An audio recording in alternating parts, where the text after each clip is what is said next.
yang kekal. Terima kasih Yesus. Kasih yang sempurna telah ku terima darimu,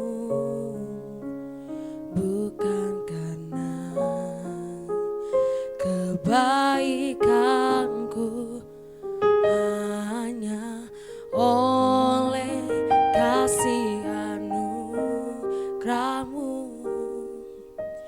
Kau pulihkan aku, layakkanku untuk dapat memanggilmu Bapa. Kau beri yang ku pinta saat ku mencari, ku mendapatkan. Ku ketuk pintumu dan kau bukakan, sebab kau Bapakku, Bapa yang kekal. Takkan kau biarkan aku melangkah hanya sendirian. Kau selalu ada bagiku, sebab kau Bapakku, Bapa yang kekal. Kau beri yang ku pinta saat ku mencari, ku mendapatkan. Ku ketuk pintumu dan kau bukakan, sebab kau Bapakku, Bapa yang kekal. Oh, takkan kau biarkan aku melangkah hanya sendirian. Kau selalu ada bagiku, sebab kau Bapakku, Bapa yang kekal. Kau selalu ada bagiku, sebab kau Bapakku, Bapa yang kekal. Kasih yang sempurna telah kami terima dari Engkau ya Bapa. Ajar kami terus ya Tuhan, untuk mengerti apa yang menjadi isi hatimu melalui renungan yang akan kami dengar hari ini. Kau berbicara atas setiap kami ya Tuhan. Dalam nama Tuhan Yesus, haleluya. Amin. Shalom Bapak Ibu Saudara-saudari, kita berjumpa lagi pada perenungan intim dengan Allah. Pada hari ini, hari Kamis tanggal 26 Oktober 2023. Kita akan merenungkan sebagian daripada firman Tuhan yang bertemakan siapa yang akan menerima hidup kekal. Saya harap Bapak Ibu Saudara-saudari dapat membacanya terlebih dahulu dalam kitab Lukas pasal 12 sampai 13 yang berfokus pada Lukas 13 ayat 23 sampai 24.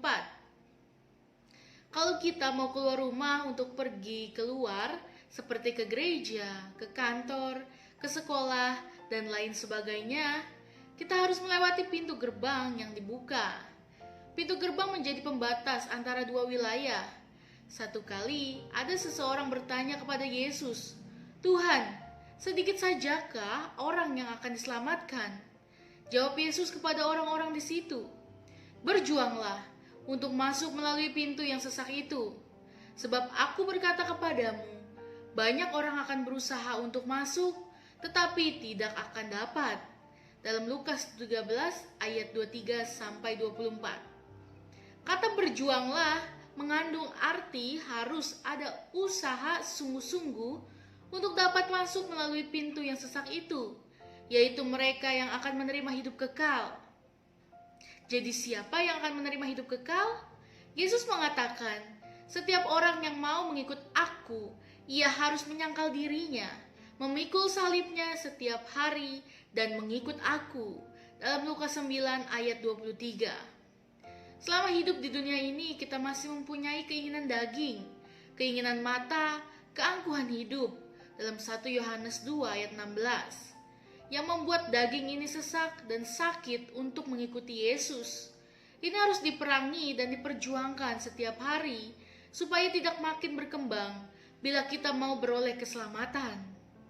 Kita tahu pola tabernakel menggambarkan kerajaan Allah atau wilayah kerajaan sorga yang dibuat menurut contoh yang diberikan oleh Allah dalam Kejadian 25 ayat 9. Apa yang harus diperjuangkan untuk menerima hidup kekal menurut pola tabernakel? Masuk melalui pintu gerbang untuk membedakan daerah di luar pintu gerbang atau suasana dunia dan daerah pelantaran atau kerajaan Allah, yaitu wilayah keselamatan. Untuk dapat masuk ke dalam wilayah keselamatan atau pelantaran, kita harus berjuang masuk melalui pintu gerbang dengan menyangkal diri, tidak mengikuti daging dengan segala keinginannya. Bagaimana caranya? Dengan mentaati firman Tuhan.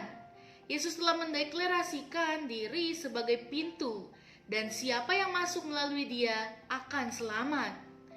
Ia akan masuk dan keluar menemukan padang rumput.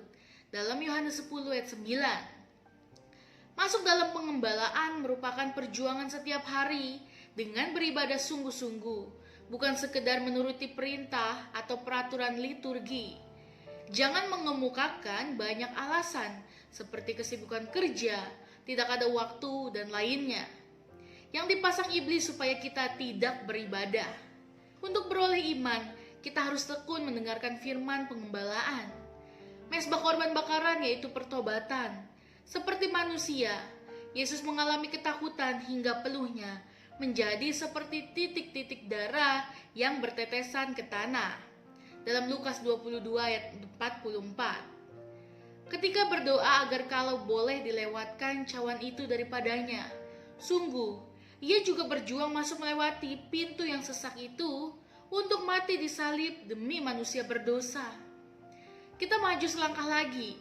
Setelah diselamatkan oleh anugerahnya, kita bertobat tidak lagi menuruti keinginan daging, tetapi hidup dalam kebenaran firman. Masuk bejana pembasuhan yaitu baptisan air. Walau Yesus tidak berdosa, ia minta dibaptis oleh Yohanes Pembaptis yang sempat menolaknya untuk menggenapi seluruh kehendak Allah. Dalam Matius 3 ayat 13-15. Setelah bertobat, kita memberi diri dibaptis untuk lahir baru. Jangan menolak dibaptis sebab Yesus sendiri sudah memberikan teladan bagi kita, padahal sebenarnya ia tidak perlu dibaptis karena tidak berdosa. Walau berjuang berat melalui pintu yang sesak, kita dimandikan dengan air Roh Kudus dan firman Tuhan dalam Efesus 5 ayat 26. Untuk selalu dalam kondisi sehat, segar setelah diselamatkan. Pintu kemah berbicara tentang kepunahan Roh Kudus. Kapan kita dipenuhi Roh Kudus? Ketika kita percayakan firman kebenaran, yaitu Injil keselamatan. Kita dimateraikan dengan Roh Kudus sebagai tanda sah kita miliknya Allah. Dalam Efesus 1 ayat 13-14. Roh Kudus adalah pribadi Allah dan diam di dalam diri kita untuk menolong memasuki perjuangan berikutnya, yaitu masuk ke tempat kudus. Tempat kudus ditutupi oleh 4 tudung, yaitu tenda tabernakel, tenda dari bulu kambing, tenda kulit domba jantan diwarnai merah, tudung kulit lumba-lumba. Dalam Keluaran 26 ayat 1, 7, dan 14. Sebagai atap perlindungan bagi orang-orang yang masuk ke dalam tempat kudus, jelas tujuan hidup kita bukan hanya untuk diselamatkan atau berada dalam pelantaran, tetapi harus meningkat. Kita tidak lagi hidup dengan cara-cara dunia sebab kita memiliki KTP ganda. KTP di mana kita berdomisili di dunia dan KTP kerajaan Allah. Di dalam tempat kudus ini ada meja roti sajian, yaitu firman Tuhan. Kita bertumbuh rohani dengan terus dikuduskan oleh makanan firman yang keras, bukan susu untuk bayi. Dalam Ibrani 5 ayat 13-14. berisikan teguran, nasihat, dan menyatakan yang salah. Rohaninya bertumbuh dari orang yang dibenarkan menjadi orang yang dikuduskan. Bukankah firman Tuhan mengatakan, siapa berbuat kebenaran adalah benar, sama seperti Kristus ya adalah benar. Dalam 1 Yohanes 3 ayat 7. Menjadi kudus sama seperti Dia yang kudus. Dalam 1 Petrus 1 ayat 15. Dan menjadi sempurna seperti Bapa di surga adalah sempurna. Dalam Matius 5 ayat 48. Inilah pertumbuhan rohani yang harus kita capai melalui pergumulan seumur hidup untuk masuk pintu yang sesak bagi daging. Selain meja roti sajian, ada kandil emas yang dibentuk dari emas murni yang dipanasi dan ditempa sehingga menjadi bentuk yang indah. Dalam Keluaran 25 ayat 31 sampai 39. Kalau kita mau menjadi terang seperti Dia adalah terang, kita harus bersedia berjuang, ditempa dan dipanasi setiap hari. Pasti tempaan ini tidak enak buat daging, tetapi ini yang dikehendaki oleh Bapa. Perabot ketiga yang ada di tempat kudus ialah mezbah pembakaran ukupan dalam Keluaran 30 ayat 1 sampai 5, yaitu penyembahan dan doa syafaat. Prakteknya adalah setiap hari kita berjuang melawan keinginan daging agar ada hubungan intim dengan pribadi Allah. Refleksi kita pada hari ini, jangan menyia-nyiakan waktu yang ada, tetapi berjuanglah memasuki pintu yang sesak untuk menerima hidup kekal dengan hidup taat pada firman-Nya. Amin. Mari kita sama-sama berdoa. Bapa yang baik, terima kasih Tuhan pada perenungan hari ini. Kami boleh diingatkan kembali sebagaimana kami harus siap Tuhan. Kami siap untuk setiap hari diperbaharui untuk dapat memasuki pintu yang sesak itu Tuhan. Dan kami layak Tuhan berhadapan denganmu Tuhan. Terima kasih Tuhan Yesus, biarlah firman ini meremati kehidupan kami. Di dalam nama Tuhan Yesus, haleluya, amin. Salam sejahtera, Tuhan Yesus memberkati. Shalom.